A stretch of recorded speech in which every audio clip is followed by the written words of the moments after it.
tous, je suis content de vous retrouver pour cette nouvelle vidéo. Aujourd'hui, nous sommes le 5 décembre. Dernier mois avant la nouvelle année et surtout le mois où il y a Noël.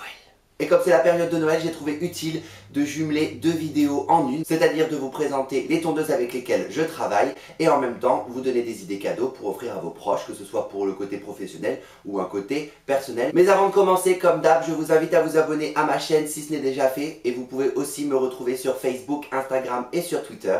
Et depuis peu, comme je l'ai dit la semaine dernière, me retrouver également sur mon blog qui va s'afficher juste ici. Voilà, c'est à peu près tout. Je pense que tout est dit, on va pouvoir y aller. C'est parti!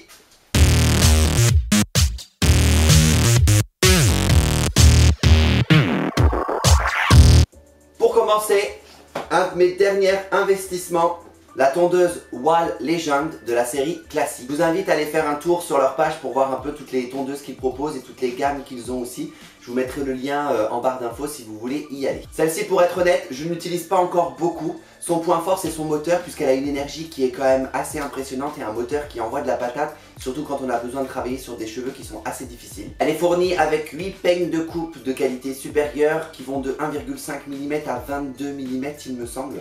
Et l'avantage avec cette tondeuse surtout, c'est que vous avez un câble de 4 mètres qui vous permet vraiment pour le coup de travailler avec une prise qui est assez loin sans avoir de problème. Et le point faible de cette tondeuse, personnellement, c'est que je la trouve assez lourde. Effectivement, elle a un moteur qui envoie de la patate. Par contre, à force de travailler avec, je trouve que le poids commence vite à fatiguer le poignet. Et pour le coup, j'ai tendance à repasser sur une non filaire pour pouvoir alterner un peu sur les coupes. Un avantage qui est aussi un inconvénient, c'est son côté filaire. Puisque même si elle a 4 mètres de fil, je trouve qu'on est quand même bloqué dans notre façon de travailler et surtout dans les mouvements qu'on pourrait lui donner. C'est une tondeuse qui convient uniquement, je trouve, pour les coupes de cheveux. Pour la barbe, c'est pas facile puisque vous aurez toujours le fil qui va chevaucher votre mouvement et qui va vous gêner dans la taille de barbe.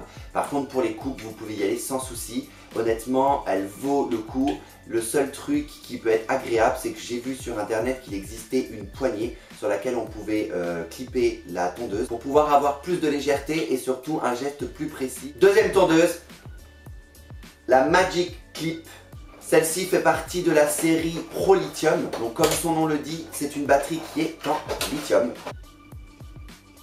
Celle-ci, j'ai investi dedans il n'y a pas très longtemps et honnêtement, c'est celle que j'utilise le plus. L'avantage, c'est qu'elle peut servir aussi bien pour les cheveux que pour la barbe. Et comme elle est non filaire, on peut vraiment travailler plus facilement avec cette tondeuse. Et en plus, sur cette tondeuse, vous avez la tête de coupe qui a les dents écartées et qui vous permet vraiment au moment de la coupe et du passage, que ce soit sur la barbe ou sur les cheveux, de couper plus facilement, de créer vraiment un fondu et d'entraîner plus facilement le poil pour qu'il soit coupé net. Elle est plus légère, elle a 90 minutes d'autonomie et elle se recharge en 120 minutes. Pareil, elle est fournie avec 8 peignes de coupe qui vont de 1,5 à 22. Mais son point faible, puisqu'il fallait lui en trouver un, je pense que même si la batterie est en lithium, pour moi, toutes les tondeuses qui sont non filaires ont une durée de vie assez limitée puisqu'elles perdent de leur qualité et de leur punch au fur et à mesure des années. Le fait de recharger et de décharger la tondeuse systématiquement ou alors de la recharger entre deux, de ne pas être vraiment très minutieux sur le rechargement. Honnêtement, je pense qu'à long terme, elle perdra de son punch et qu'elle n'aura plus la même énergie. Troisième tondeuse, j'ai craqué dessus il n'y a pas très longtemps puisque je l'ai acheté en septembre. Je ne sais pas si on voit très bien. C'est la Berette, toujours de la série Pro Lithium de chez Wahl. Et franchement, elle a un design qui est super sympa. Il y avait déjà eu une première série, celle-ci c'est son évolution hyper légère, elle est carrément plus petite donc on peut travailler plus facilement. Je vous ai présenté dans une de mes toutes premières vidéos la tondeuse détailleur qui était une tondeuse filaire et qui était aussi une tondeuse de précision pour pouvoir retravailler les contours. On va dire que celle-ci c'est la version light, c'est-à-dire qu'elle est carrément plus légère. Par contre elle a vraiment la même puissance et au niveau du rasage elle va jusqu'à 0,4 mm, ce qui ma foi est déjà pas mal pour une tondeuse et c'est surtout qu'elle est très silencieuse. Vous l'entendez? Non, c'est normal, je l'avais pas allumé. Ce qui est pratique, c'est qu'elle est non filaire. Vous avez en fait son socle qui est branché systématiquement et quand vous avez fini d'utiliser, vous pouvez la remettre dessus à recharger. C'est hyper pratique parce que du coup on peut l'avoir plus facilement sous la main pour pouvoir retravailler le matin avant de partir travailler les contours de sa barbe. C'est vraiment fait pour retravailler limite le contour de moustache ou alors les contours de la barbe. Et son point faible, puisqu'il fallait lui en trouver un aussi, celle-ci honnêtement je n'ai pas énormément travaillé avec puisque moi j'avais l'ancienne version, mais son point faible ça va être la quantité de travail que l'on va pouvoir fournir avec, puisque comme je vous le disais tout à l'heure, c'est une tondeuse de finition, donc pour toutes les barbes longues, on peut oublier, on ne pourra vraiment pas retravailler dans la masse. Et le petit dernier de la série Artiste, c'est un rasoir électrique. Là, c'est né des réseaux sociaux. Généralement, sur les vidéos Instagram ou autres, j'avais tendance à voir que toutes les coupes et toutes les barbes au niveau de la finition étaient faites au rasoir électrique. Donc je me suis dit pourquoi ne pas essayer. Et ça se présente comme ceci.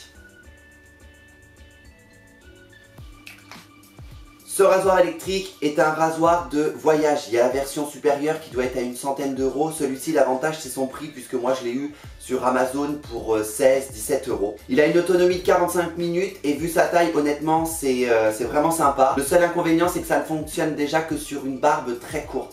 C'est-à-dire que quand vous avez rasé par exemple au coupe-chou vos poils et que vous avez trouvé que ça repousse, vous pouvez avec reprendre dès le lendemain. Maintenant c'est ce que je fais, je vous montrerai dans une prochaine vidéo, mais en entretien rapide tous les jours, ça peut être carrément plus sympa et ça enlève vraiment l'apparition du poil noir qu'on peut avoir sur les premiers ou deuxièmes jours de pousse. Et ce qui est top pour les coupes généralement, c'est que quand on fait des fondus à zéro, on peut avec cette tondeuse vraiment reprendre pour avoir plus de précision. Donc un petit gadget à avoir toujours sur soi. Pour résumer un peu cette vidéo de présentation de produits, les deux outils dans lesquels vous pouvez investir pour pouvoir les offrir à vos proches sont la tondeuse Magic Clip, puisque l'avantage c'est qu'elle va pouvoir servir aussi bien pour les cheveux que pour la barbe, et le rasoir électrique qui est juste ici, qui peut être super pratique pour offrir à un ami ou à son père pour pouvoir entretenir sa barbe ou alors carrément retravailler sa barbe courte. Mais comme je vous disais tout à l'heure, vous pouvez retrouver en lien le site Wahl pour pouvoir consulter justement tous les outils qu'ils ont et vous renseigner un petit peu. C'est l'avantage de faire des vidéos comme celle-ci, c'est de pouvoir comparer et de se renseigner avant d'investir. Donc honnêtement, Magic Clip et rasoir électrique, n'hésitez pas sans aucun problème. Voilà pour cette vidéo, je vais vraiment essayer de tenir le coup pour vous proposer une vidéo chaque semaine. C'est pas facile, si vous voulez aller voir sur mon blog, vous comprendrez pourquoi. Je vous dis à bientôt pour un nouveau tuto, j'espère que cette vidéo vous a plu. Moi je suis super content et encore plus heureux de les faire maintenant puisque je commence à trouver mon rythme et surtout à être de plus en plus à l'aise devant la caméra. N'hésitez pas à mettre en commentaire si vous avez des questions, d'autres marques à me suggérer au niveau des tondeuses, des outils, les choses avec lesquelles vous travaillez et puis même des idées cadeaux à la limite que je pourrais représenter dans une prochaine vidéo. Je vous dis à bientôt pour une nouvelle vidéo, bye bye.